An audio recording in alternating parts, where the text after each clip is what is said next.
ये सिर्फ एक नावल नहीं बल्कि मोहब्बत की एक ऐसी खामोश दस्तक है जो कारी के दिल पर आहिस्ता से असर करती है।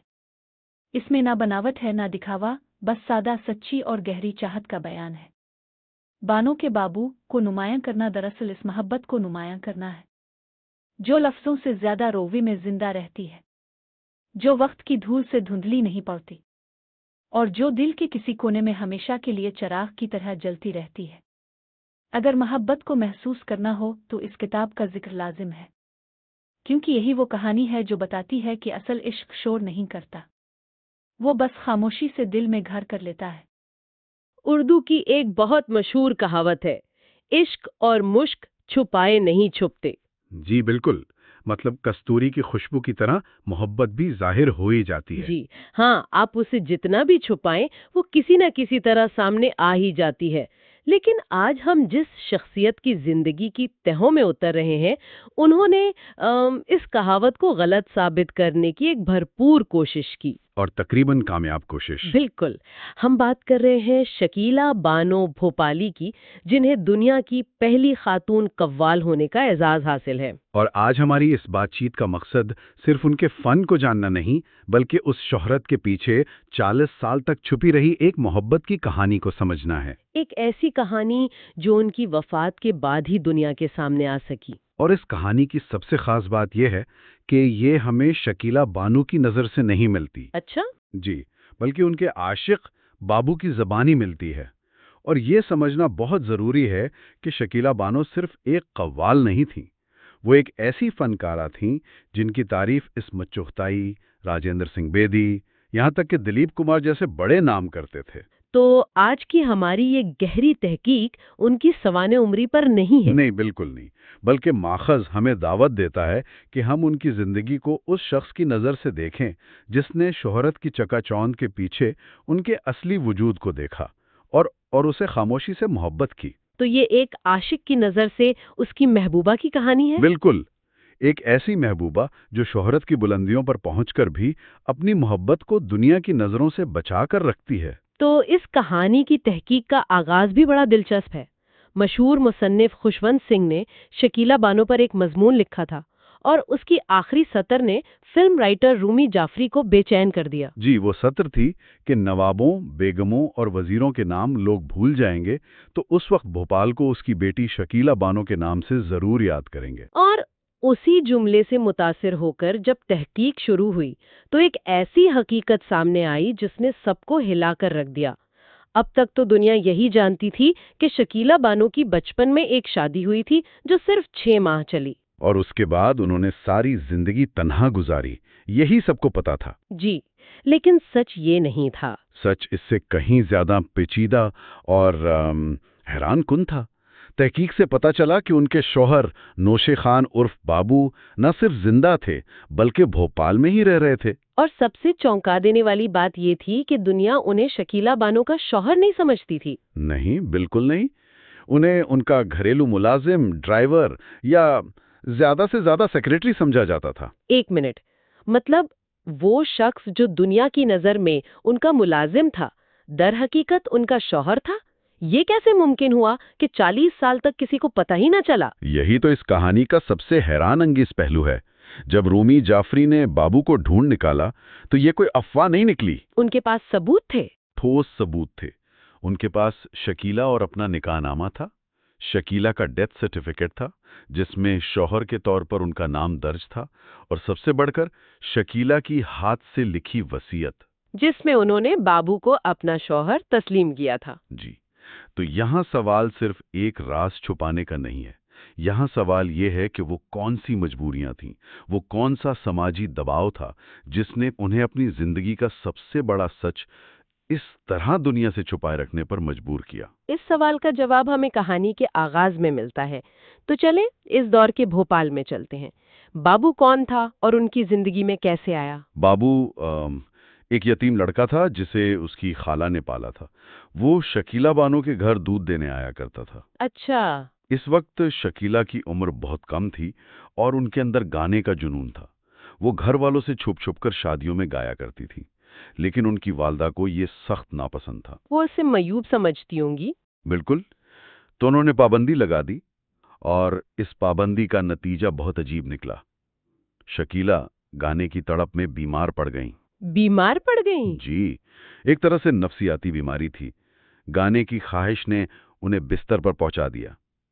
माखज़ में एक बड़ा दिलचस्प वाकया है कि जब डॉक्टर को बुलाया गया तो उसने कहा कि इनका इलाज दवाइयों में नहीं बल्कि गाने की इजाजत में है। वाह, तो वालिदैन को हार माननी पड़ी? जी बिल्कुल, और यहीं से बाबू का किरदार उनकी जिंदगी में अहम होना शुरू हुआ। कैसे? उस जमाने में भोपाल में पर्दे का सख्त रिवाज था। खवातीन की महफिलों में गाने के लिए जब शकीला जाती तो उनके साथ जो साजिंदा होता था हीरा भाई, वो भी नाबीना था। ताकि वो खवातीन को ना देख सके। सही। ऐसे में हिफाजत के लिए एक मर्द की जरूरत थी जो उन्हें बेहिफाजत लाए और ले जाए। ये जिम्मेदारी बाबू को मिली। और फिर तांगे पर होने वाले उन रोजाना के सफरों ने एक खामोश मोहब्बत की कहानी को जन्म दिया। जी, लेकिन ये मोहब्बत इतनी आसान नहीं रही होगी, खास तौर पे जब दोनों के समाजी रुतबे में इतना फर्क था। जाहिर है। बिल्कुल नहीं। जैसे ही शकीला की वालदा ने इन दोनों के दरमियान बढ़ते लगाव को महसूस किया, उन्होंने फौरन एक अच्छे घराने में शकीला का निकाह कर दिया। लेकिन एक शर्त पर। जी, शर्त ये थी कि शादी के बाद वो कभी गाएंगी नहीं। शकीला ने ये शर्त कबूल तो कर ली, लेकिन वो म्यूजिक के बगैर जी नहीं सकती थी। नतीजा ये हुआ कि ये शादी सिर्फ 6 माह में टूट गई। और वो वापस भोपाल आ गईं। जी, वापस भोपाल, और बाबू के साथ उनकी मोहब्बत और गहरी हो गई। लेकिन फिर उनकी जिंदगी में एक ऐसी जुदाई आई जो शायद सबसे बड़ी थी। और ये जुदाई उनकी कामयाबी की कीमत थी। आपने बिल्कुल सही कहा।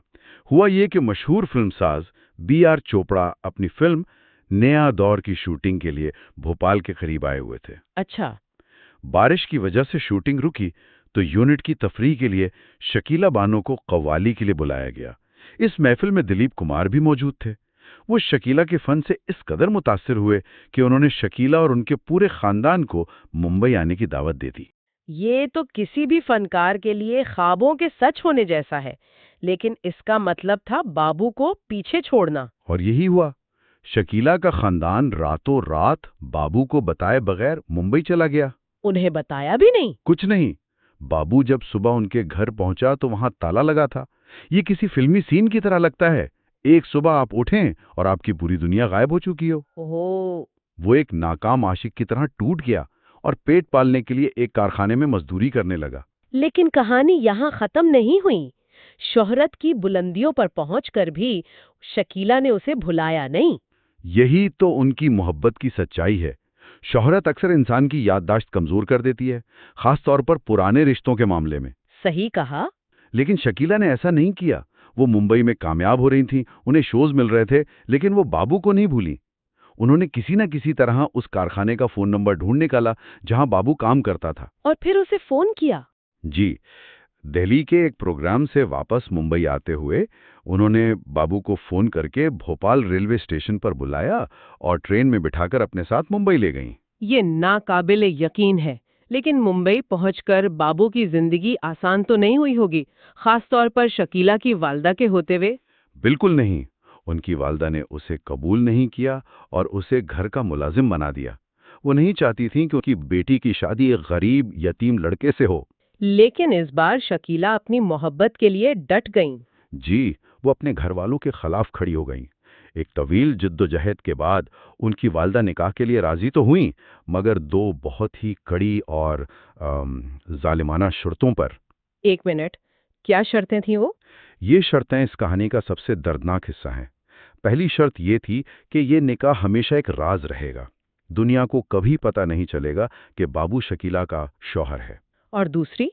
और दूसरी शर्त इससे भी ज्यादा सख्त थी कि इन दोनों की कभी कोई औलाद नहीं होगी। ये तो बहुत ही जालिमाना शर्त है। एक औरत ये कैसे मान सकती है? अपनी पूरी जिंदगी उस रिश्ते को छुपाना और माँ बनने की ख्वाहिश को भी कुर्बान कर देना। ये सिर्फ कुर्बानी नहीं, ये अपनी जात की मुकम्मल नफी है। एक औरत के लिए उसकी जिंदगी के 2 सबसे बड़े अरमान होते हैं। एक ये कि उसके रिश्ते को समाजी तौर पर तस्लीम किया जाए और दूसरा माँ बनना। और शकीला ने अपनी मोहब्बत को बचाने के लिए इन दोनों ख्वाहिशात को कुर्बान कर दिया। जी, भोपाल में खामोशी से उनका निकाह हुआ, जिसकी खबर बाबू के खानदान वालों तक को नहीं हुई। दुनिया की नज़र में बाबू हमेशा उनका ड्राइवर, मेकअप मैन या घरेलू मुलाजिम ही रहा। लेकिन अपने घर की चारदीवारी में। घर की चारदीवारी में शकीला ने उसे हमेशा वही इज्जत और एहतराम दिया जो एक बीवी अपने शौहर को देती है। तो मतलब तजाद ये था कि उनकी शोहरत ही उनकी मोहब्बत की सबसे बड़ी दुश्मन बन गई। जिस फन ने उन्हें दुनिया में पहचान दी, उसी ने उन्हें अपने शौहर को छुपाने पर मजबूर कर दिया। बिल्कुल। और ये रिश्ता सिर्फ मुल्क में ही नहीं, जब वो बैरून मुल्क दौरों पर जाते तब भी बाबू उनके साये की तरह साथ होता। लेकिन दुनिया के लिए वो अमले का एक हिस्सा था। लेकिन कहानी में एक और मोड़ आया। जी। जब बाबू को, जो एक गरीब लड़का था, अचानक बेपनाह दौलत और शोहरत मिली, तो उसके पांव डगमगा गए। वो शराब, जुए और दूसरी बुरी आदतों में पड़ गया। तो क्या शकीला ने उसे छोड़ दिया? उस वक्त तो उनके पास ऐसा करने की हर वजह मौजूद थी। नहीं, उन्होंने नहीं छोड़ा। यहाँ उनका किरदार एक आम महबूबा का नहीं, बल्कि एक मजबूत और वफादार बीवी का था। उन्होंने बाबू को इस दलदल से निकाला, उन्होंने उसे संभाला और अपनी मोहब्बत की लाज रख ली। उन्होंने साबित किया कि उनका रिश्ता सिर्फ जज्बात पर नहीं, बल्कि एक गहरी वाबस्तगी पर कायम था। जी, वो इस रिश्ते को एक जिम्मेदारी के तौर पर देखती थी। फिर उसी की दहाई आई और म्यूजिक का मंजरनामा बदलने लगा। डिस्को म्यूजिक के आने से कव्वाली कफन जवाल पजीर होने लगा। और शकीला बानो की शोहरत का सूरज भी आहिस्ता आहिस्ता गुरूब होने लगा। उनके चाहने वाले, उनके दोस्त सब दूर होने लगे। यहाँ तक कि वालदेन का साथ भी छूट गया। इस वक्त उन्हें अपना ही लिखा हुआ एक शेर सच होता महसूस होने लगा। जो शख्स मुद्दतों मेरे शैदाइयों में था, आफत के वक्त वो भी तमाशाइयों में था। क्या खूब शेर है। और ये हर उस फनकार की कहानी है जिसका वक्त गुजर जाता है। लेकिन यहाँ एक शख्स था जो तमाशाई नहीं बना, और वो बाबू था। अच्छा। जब शकीला की शोहरत, दौलत और सेहत सब कुछ खत्म हो रहा था, तब बाबू उनका साया बनकर उनके साथ खड़ा रहा। उसने ये साबित कर दिया कि सच्ची मोहब्बत क्या होती है। सच्ची मोहब्बत वो नहीं होती जो हालात में साथ दे, बल्कि सच्ची मोहब्बत वो होती है जो हर हाल में अपने महबूब को समझे, वक्त के बदलते दौर को भी। बाबू ने सिर्फ साथ नहीं दिया, बल्कि शकीला के दर्द और जवाल को समझा और उसे अपनाया। तो फिर आखिर में क्या हुआ? शकीला ने अपनी वसीयत में अपनी तमाम जायदाद का सबसे बड़ा हिस्सा अपने महबूब शौहर बाबू के नाम किया। जी, लेकिन किस्मत का खेल देखें। शकीला के दुनिया से जाते ही जिस तरह उनकी मोहब्बत दुनिया भर जाहिर हुई, उसी तरह ये दौलत भी बाबू से जुदा हो गई। कानूनी पेचीदगियों और रिश्तेदारों की वजह से वो सब कुछ खो बैठे। और वापस भोपाल की उन्हीं गलियों में लौट आए जहां से उन्होंने अपनी जिंदगी का सफर शुरू किया था। उनके आखिरी अय्याम बहुत तकलीफदेह थे। वो इसी साल के बुजुर्ग थे, लेकिन जब भी अपनी बानों का जिक्र करते, उनकी आंखों से आंसू रवां हो जाते। वो उसी दर्द को अपने सीने में लिए अपनी बानों से की गई मोहब्बत की यादों के सहारे इस दुनिया से चले गए। ये सिर्फ एक मोहब्बत की दास्तान नहीं है, ये कुर्बानी, वफा और एक ऐसे रिश्ते की कहानी है जिसे दुनिया की नजरों से बचाकर अपनी रूह में बसाया गया। बिल्कुल। और माखज़ हमें एक बहुत ही फिक्रअंगेज ख्याल पर छोड़ जाता है। आजकल हम मोहब्बत का इजहार करने के लिए मखसूस दिन मनाते हैं, जैसे वैलेंटाइंस डे। मोहब्बत का इजहार सरेआम होता है, सोशल मीडिया पर किया जाता है, उसे लाइक्स और कमेंट्स से नापा जाता है। जी, लेकिन शकीला और बाबू की कहानी हमें याद दिलाती है कि मोहब्बत एक दिन से नहीं, बल्कि दिल से होती है। ये एक बेगर्ज, बेलोस और खामोश जज्बा भी हो सकता है। माखूस की आखिरी सतरें बहुत गहरी हैं। बहुत गहरी। वो कहता है, जिन दिलों के दरवाजे मोहब्बत के लिए नहीं खुलते, उन्हें आज डॉक्टर औजारों से खोलने लगे हैं। इसीलिए आज बाबू जैसे सच्चे आशिक नजर नहीं आते, दिल के मरीज हर तरफ दिखाई देते हैं। दिल के मरीज हर तरफ दिखाई देते हैं। ये बहुत गहरी बात है। जी, ये हमें सोचने पर मजबूर करता है कि क्या आज के दौर में, जहां हर चीज दिखावा है, जहां रिश्तों को भी एक प्रोडक्ट की तरह पेश किया जाता है, क्या ऐसी खामोश, गहरी और बेगर्ज मोहब्बत मुमकिन है? एक ऐसी मोहब्बत जो 40 साल तक दुनिया की नजरों के बगैर जिंदा रहे, और जब दुनिया को पता चले तो वो खुद खत्म हो जाए। ये एक ऐसा सवाल है जो शायद हम सबको अपने आप से पूछना चाहिए।